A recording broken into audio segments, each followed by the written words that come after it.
Naam, tunaendelea kulijadili swala hili kwa mapana zaidi, na hapa nipo katika Chuo Kikuu Huria na nimekuja kwenye kitivo cha elimu ndani ya chuo kikuu hiki Huria na kwenda kuzungumza na Mtiva, yani mkuu wa kitivo cha elimu katika chuo kikuu Huria hiki ambacho kiko hapa mkoani Dar es Salaam Open University, tukiangazia swala hili kitaalam, kielimu, kama mdau wa elimu, ni namna gani ambapo wanafunzi hawaripoti shuleni, wimbi hili likiendelea mwaka hadi mwaka. Karibu sana, tukaonane na Mtiva.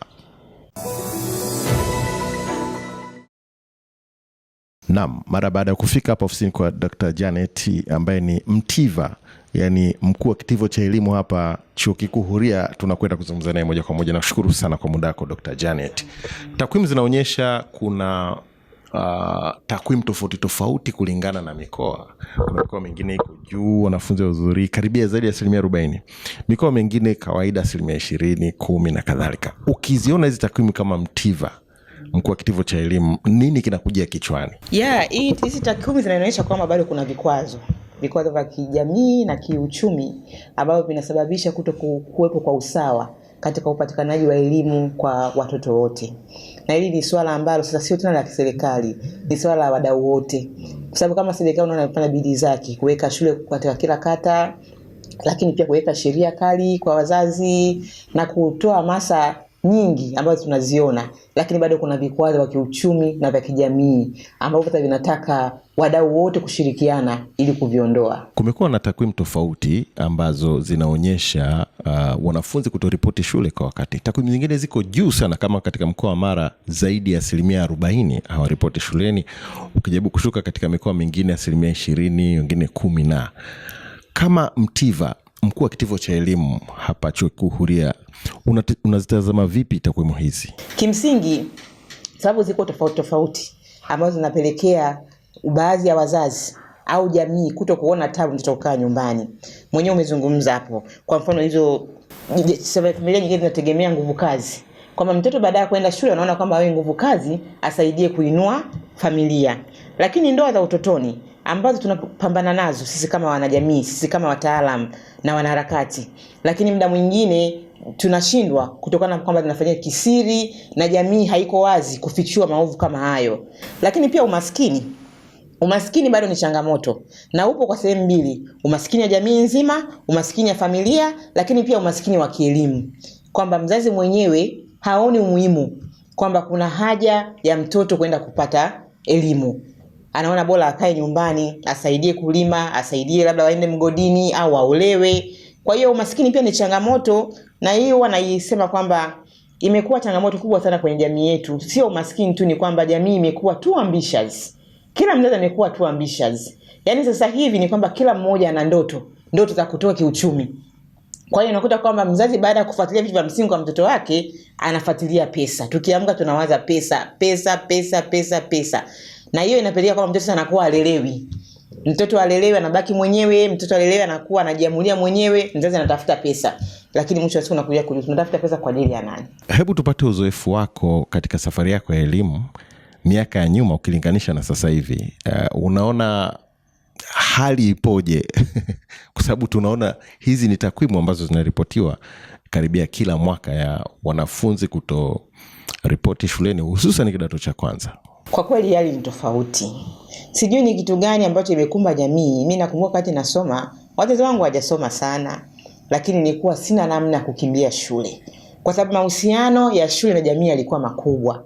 Mahusiano ya walimu na wazazi yalikuwa makubwa, tofauti na sasa hivi. Sasa hivi unaweza ukaona kwamba watu wengi wamesoma, jamii kubwa kiasi kimesoma, na pia umaskini unazidi kutokomea kwa namna fulani. Tanzania sasa hivi tupo katika uchumi wa kati. Ni kweli maisha sasa hivi na maisha tuliokuwa tunaishi wazazi wetu zamani ni tofauti. Lakini sasa unaweza ukajiuliza, je, kupatikana kwa suluhisho la matatizo ya kiuchumi kunafanya pia watoto waachwe pembeni? Sasa hivi baba, mama, wote tunatafuta maisha. Kila mtu anatafuta pesa. Tunafuta umaskini, lakini upande wa malezi unapotea. Na zamani ilikuwa kidogo nafuu. Wakati wa baba anatafuta, wanaenda mbele kutafuta, tulikuwa tumejiwekea kwenye jamii kwa mama atakuwepo kulea. Mama atakuwepo kusaidia mtoto matunzo ya mtoto. Sasa hivi haki sawa ni nzuri. lakini pia wamama tumekosekana kuwepo kwa ajili ya watoto. Mimi natafuta, baba anatafuta, mama ana kikoba, baba anakwenda kwenye shughuli hii, mtoto anabaki mwenyewe. Kwa hiyo anaweza asiende shule, anaweza asiangaliwe, na tunaiachia mzigo serikali, shule na walimu. Serikali inafanya jitihada, inaongeza shule, inaongeza madawati, inaongeza miradi mbalimbali ambayo inafanyika. Sijui walimu wanajitahidi, lakini wazazi na jamii tunakaa pembeni. Hiyo ni changamoto pia inayopelekea watoto wengi kutokuendelea na kidato cha kwanza, au wengine wanaingia, wengi pia huwa wanaingia alafu wanaacha hapo katikati. Kwa hiyo ndio changamoto zenyewe namna hiyo. Tumekuwa tukiona baadhi ya viongozi wa serikali, wakuu wa mikoa, wakuu wa wilaya, kwa mfano Mheshimiwa Anthony Mtaka pale Njombe, mmoja kati ya wakuu wa mkoa mfano kabisa. Tumekuwa tukiona wakitafuta mpaka wadau ambao wanapeleka misaada kama uniform, madaftari, vitu ambavyo wazazi huwa wanatoa sababu ama visingizio kwamba siwezi nikapeleka kwa ajili ya viatu, socks, wanapewa mpaka hivyo. Unadhani hizi ni moja kati ya juhudi ambazo zinaweza zikapelekea kuwashawishi watoto waripoti shuleni unavyoona? Kwanza tuwashawishi watoto, tunawashawishi wazazi. Watoto unajua wenyewe wanategemewa kulelewa. Na mtoto wa form 1 bado ni mtoto ambaye anatakiwa kuwa himaya ya mzazi. Kwa hiyo mimi sisemi kwamba unamshawishi mtoto, unamshawishi mzazi ili amsimamie mtoto aende shule. Na mimi nafurahia nikiona watu kama kina Mheshimiwa Mtaka, na ningependa wakuu wa mikoa wengine na wanasiasa wengine wafuate zile nyayo. Kwa sababu unajua wao wanaweza kuisaidia serikali. Wanasiasa wanasikika, viongozi wanasikika. Si ndio?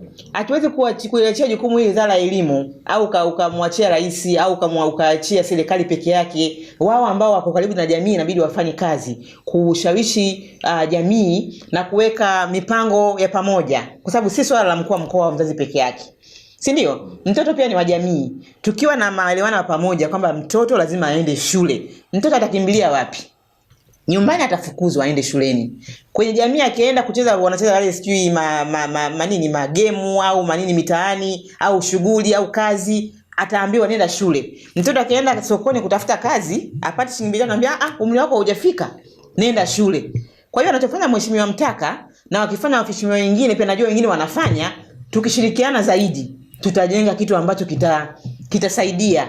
Na mtoto atakuwa anaona kwamba kila mahali ninapokwenda naambiwa nenda shule. Naenda sokoni kutafuta kazi, mbebe sijui kapu. Hapana, muda wako haujafikia, nenda shule. Si unaenda wapi? Nenda shule. Lakini inatakiwa ianze nyumbani. Ianze nyumbani. Na sio swala la mwanasiasa au mkuu wa mkoa kumwambia wewe mzazi. Jamani, elimu hakuna ambacho unaweza ukakilinganisha nacho. Atusome ili tupate kazi. Tunasoma ili tuelimike. Kwa kila mtoto ana haki ya kuelimika. Kila mtoto ana haki ya kukaa shule na kumaliza mzunguko wake wa elimu. Tunaambiwa sasa hivi elimu msingi inaishia form 4. Kwa kila mtoto anapaswa kumaliza form 4. Kwa hiyo mtoto asiishie darasa la 5, asiishie darasa la 6, asiishie la 7, aishie form 4 baada kama mzunguko wa elimu unavyotaka. Kwa hiyo ni swala mtambuka ambayo inahitaji wadau wote. Unadhani hizi takwimu za watoto kutoripoti shule zitashuka ama tutaendelea kuziripoti kila siku? Kwa sababu mwaka huu pia tumeripoti, mwaka jana tuliziripoti, mwaka juzi na kadhalika, watoto kutoripoti kidato cha kwanza pale wanapopangiwa. Tatizo litashuka. Na litashuka kweli kweli. Kwa sababu gani? Serikali inaenda mbali sana. Inatakana nyinyi amuoni. Sisi ambao tuko kwenye elimu tunashirikishwa.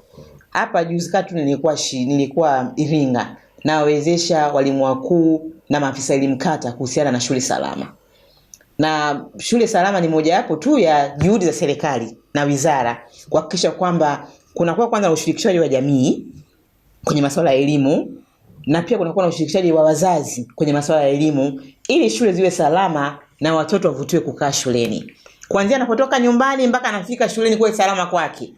Kwa hiyo kwa juhudi kama hizi ambazo serikali zinafanya, nategemea tutaendelea kupata wazazi ambao pia wakathamini hizi juhudi, wakathamini kodi zao, kwa sababu unajua mipango mingi inayofanyika ni kodi za wananchi, ni kodi zetu sisi wenyewe. Kwa hiyo kama serikali inafanya mipango alafu hatuwasapoti, maana yake tunapoteza pesa zetu sisi wenyewe. Kwa mfano kwenye shule salama kuna kitu kinaitwa UWAWA. UWAWA ni ushirikiano wa wazazi na walimu kwenye kuhakikisha kwamba watoto wanapata wanamaliza mzunguko wao wa elimu. Kwa hiyo kupitia hizi kamati kama za UWAWA, wazazi wanaitwa na wenyewe wanakuwa sehemu ya utekelezaji wa majukumu ya walimu, wanakuwa sehemu ya utekelezaji wa majukumu ya wizara, kwamba kusimamia watoto wanabaki shuleni na watoto watoto wanamaliza mzunguko wao. Kwa hiyo tukipitia hizi kamati kama UWAWA, sio mipango kama shule salama, lakini pia juhudi za makusudi za serikali kuhamasisha wazazi. Juzi tulisikia waziri alisema mtoto wote apokelewe aende shule. Useme kwamba hana viatu, useme kwamba hana nini, aende shule. Sasa mzazi ukishapewa opportunity kama hii, na yeye jiongeze. Ni kweli mtoto wako ataenda bila viatu? Kanunue viatu. Kwa sababu unajua kitu ambacho tunabidi tufahamu sisi kama Watanzania, elimu ni swala la ushirikiano. Serikali inaposema kwamba elimu bila ada, haina maana kama wewe mzazi hauna nafasi ya kufanya. Una nafasi ya kufanya. Hata sheria ya mtoto mwaka 2009 imezungumza nafasi ya mzazi iko wapi. Sera yetu pia elimu imezungumza. Si ndio? Hata mpango wa sekta wa maendeleo ya jamii wa elimu pia umezungumza nafasi ya jamii, nafasi ya mzazi. Kwa kila mmoja akishika nafasi yake, tunaweza kupunguza hizi takwimu. Na mimi natoa ushauri, bado serikali iendelee kuweka sheria kali. Iendelee kuweka sheria kali kwa wazazi na kwa wanajamii ambao wanachangia watoto kuja shule. Sababu mtoto asipokuwa na shule anaenda wapi? Tujiulize ndugu mwandishi. Maana yake atabaki nyumbani. Au ataenda mtaani. Nani anamwajiri mtaani? Wakiwa wanaomba mtaani anawapatia pesa. Ni sisi wenyewe. Kuna watu ambao wanaona ni haki kumfanya mtoto mdogo wa miaka 14 awe msichana wa kazi.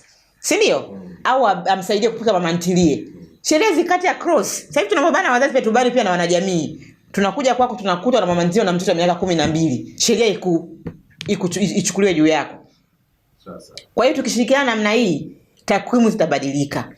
Ukiangazia mikoa pembezoni mwa nchi ile iliyoko karibia na mipaka, iko kama iko juu hivi kijaribu kufuatilia kuliko sisi wa mijini. Watoto wa ripoti, lakini tunaweza kusema angalau. Hapa kunaweza kukawa kuna nini kipo katika hili swala la wimbi la watoto kutoripoti mashuleni? Ni kweli, kwanza mjini hapa tunamulikwa. Hapa Dar es Salaam kwa mfano, umuozeshe mtoto mdogo tu mtaani hapo, tutaona kwenye Instagram. Wakati kule pembezoni sometimes watu wanashindwa kumulikwa. Kwa vingi vinaendelea tuvioni. Lakini pia shughuli za kiuchumi, mikoa mingine pembezoni inakuta kuna shughuli za madini. Si ndio? Kuna shughuli za uvuvi. Zote hizi huwa zina attract vijana wadogo kwenda kuamua kuacha shule. Umezungumzia kuhusu ndoa za utotoni. Siku hizi pia sio tishio peke yake. Bodaboda. Si ndio Bodaboda, vijana wengi especially wa kiume. Zamani tulikuwa tunaona idadi kubwa ni vijana wa kike. Siku hizi ukienda kwa mfano kwenye shule za msingi, takwimu inabadilika. Watoto wa kike wanakaa shuleni, especially katika shule za msingi. Watoto wa kiume wanaenda kwenye bodaboda. Hiyo na yenyewe pia ni tishio. Kwa hiyo unakuta sasa katika maeneo pembezoni haya mambo yanakuwa yanafichwa, hatuyaoni. Si ndio? Na anafanya kazi, anapata maendeleo, anajenga. Sasa hapo sasa wengine sio mfano. Kuna muda kuwezekana akawa mfano, ingawa hatutaki hiyo mifano, kwa sababu mifano hatusomi ili tupate kazi, tupate hela. Tunasoma tuelimike. Kwani wewe ukiwa na kijana ambaye hajasoma, ambaye hana elimu, alafu ana hela, alafu anakuwa mshenzi kwenye jamii, huyo ni faida? Sio faida. Kwa tunataka watu waelimike, kwa sababu elimu inamsaidia mtu kutambua wajibu wake kwenye jamii na kutambua anatakiwa kufanya nini kama wanajamii. Kwa hiyo kimbilio sio nyumba na hela, kimbilio ni kuelimika na kuwa raia bora, mwananchi bora na kuwa mfano kwenye jamii. Dr. Janet Kigobe, nakushukuru sana kwa mchango wako, kwa namna ambavyo umezungumza na wazazi na jinsi ambavyo umechagiza, kwa sababu tunataka kuangalia mikoa mingine ambayo tumepata sababu tofauti kutoka kwa wazazi mbalimbali. Asante sana kwa muda wako. Asante sana. Naam, huyo ni Dr. Janet Kigobe, ni mkuu wa kitivo cha elimu hapa Chuo Kikuu Huria, wenyewe wanamuita Mtiva. Muda mchache ujao, hebu tuende katika mitandao yetu ya kijamii tuone wanajamii wanasemaje kuhusiana na suala hili. Licha ya changamoto hii, serikali haijalala. Serikali iko macho kila muda kuhakikisha watoto wanaripoti shuleni. Hatua kadhaa zimeanza kuchukuliwa na serikali juu ya suala hili, licha ya kumtafuta waziri anayehusika na elimu pale TAMISEMI na majukumu yake kuwa mengi kumkosa, lakini bado watendaji wake wanaendelea kufanya kazi hizo huku chini.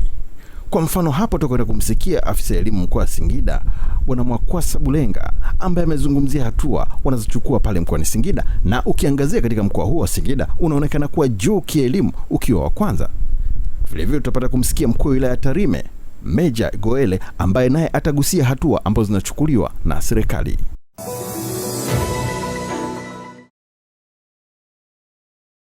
Mkoa wa Singida ulikuwa na wanafunzi 32,617 waliochaguliwa kujiunga na kidato cha kwanza. Kati yao wavulana walikuwa 18,158 na wasichana walikuwa 18,457. Hadi sasa walioripoti mpaka kufikia Ijumaa tarehe 20 walikuwa wanafunzi 26,440. Kati yao wavulana ni 11,332 na wasichana ni 15,108. Sawa na asilimia ya wote walioripoti 89%. Katika 89% hii wavulana walioripoti ni 89% na wasichana 90%. Ukija kupata wastani, tunapata wastani wa 89% ambao wamesha ripoti, na kwa wanafunzi ambao wamesha ripoti tayari tuna wavulana wenye mahitaji maalum 5 na wasichana wenye mahitaji maalum 18, sawa na wanafunzi 23 wenye mahitaji maalum ambao wameripoti. Katika uripoti huu wa kidato cha kwanza, halmashauri inayoongoza hadi Ijumaa ilikuwa halmashauri ya Singida Manispaa, ambayo wanafunzi wake 89.9% wamesha ripoti, almost 90% wamesha ripoti, bado 10%. Inafuata Singida DC ambao wamesha ripoti 83.55, na halmashauri ambayo bado iko chini sana ni halmashauri ya Itigi ambao wamesha ripoti wanafunzi 71.7. Kwa hiyo bado tunaendelea na uhamasishaji wa wanafunzi kuripoti kwa kutumia watendaji wa kata, watendaji wa vijiji na wenyeviti wa vitongoji. Tumewaagiza kwa sababu wanafunzi wanawafahamu walipo, waweze kupita nyumba hadi nyumba na kuwachukua wanafunzi hao na kuwaleta shuleni, na tunatumaini hadi kufika mwisho wa mwezi huu basi tuwe tumeshakamilisha wanafunzi wote 100%. Na kama kuna wanafunzi ambao wameenda shule za private basi tuweze kuwabaini ili tuweze kuwatolea taarifa. Najua wazazi wengine wapeleka wanafunzi wao private, shule za binafsi. Kwa hiyo tunawaagiza waweze kufahamika ili tuweze kuwajumuisha, ili tuweze kujua katika mkoa wa Singida wanafunzi wangapi wameenda sekondari, shule za serikali na shule za binafsi. Na Singida DC ndio iliyokuwa imeongoza katika matokeo haya ya wanafunzi wake waliofaulu kwa 86%, ambayo ni wanafunzi 6,347, 86.4. Baada ya kufikia mwisho wa mwezi huu tutakuwa tumeshapata exactly wanafunzi wangapi wameenda binafsi na wangapi wako serikalini, ili tubaini kiwango halisi cha wanafunzi ambao hawajaripoti tuweze kuwasaka. Labda nini wito wako kwa wazazi ambao bado hawajawapeleka watoto wao kuripoti shuleni mpaka sasa? Wito wangu wazazi ambao hawajapeleka watoto kwenda shuleni, na waomba wapeleke watoto. Hatuhitaji, hata kama hajapata vifaa vya shule, hata kama hajapata hana uniform. Najua wazazi wengi wanategemea kilimo, kwa hiyo na wengine ndio katika maandalizi wameshapanda, mazao yako chini. Kwa hiyo tumewaagiza wapeleke watoto wao shule watapokelewa kwa hali ilivyo, na kama wana shida ya vifaa basi mkuu wa shule na afisa elimu kata wanajua namna gani wa kuweza kuwawezesha ili waweze kuanza masomo pamoja na wenzao.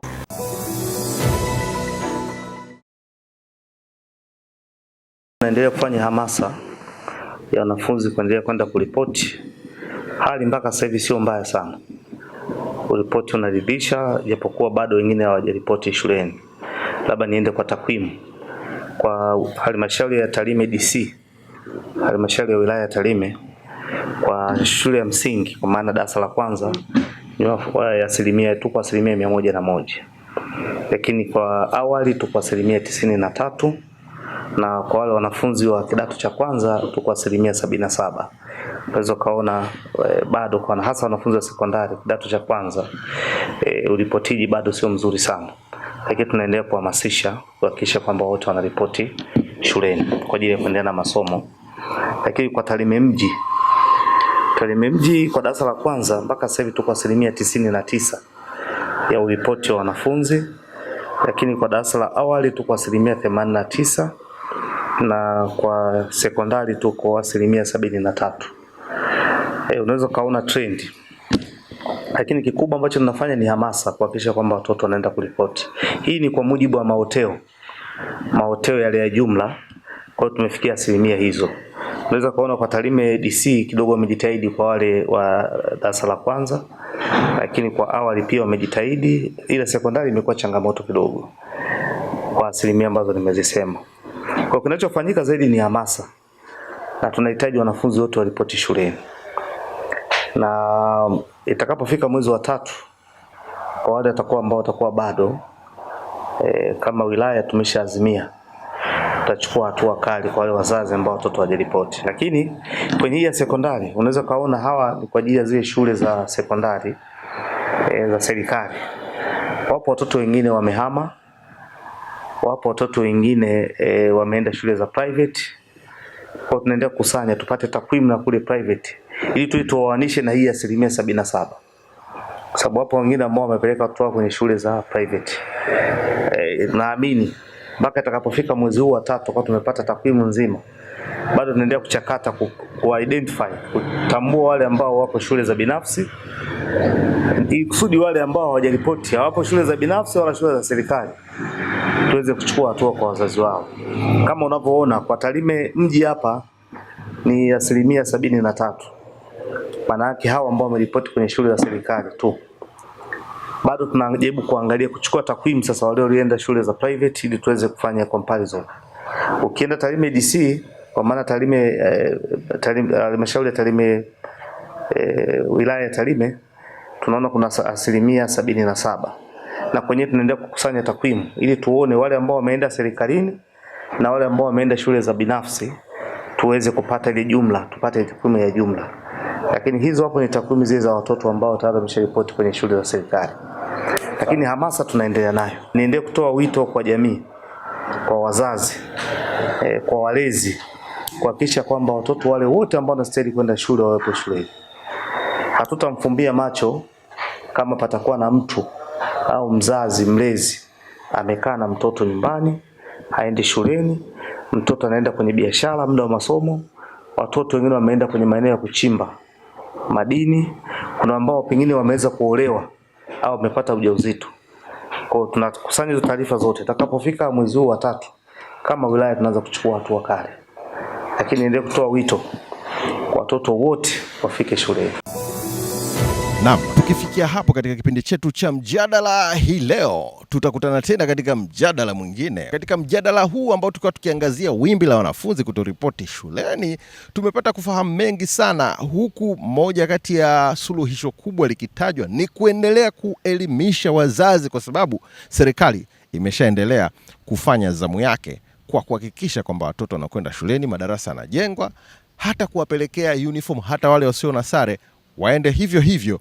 Watajuana mbele ya safari huko jinsi ya kuboresha safari yao ya elimu. Kwa niaba ya wale wote waliohusika katika kipindi cha mjadala, mimi ni Samson Charles. Unaweza ukawasiliana nasi kupitia mitandao yetu yote ya kijamii kuhusu kipindi hiki cha mjadala. Mpaka wakati mwingine.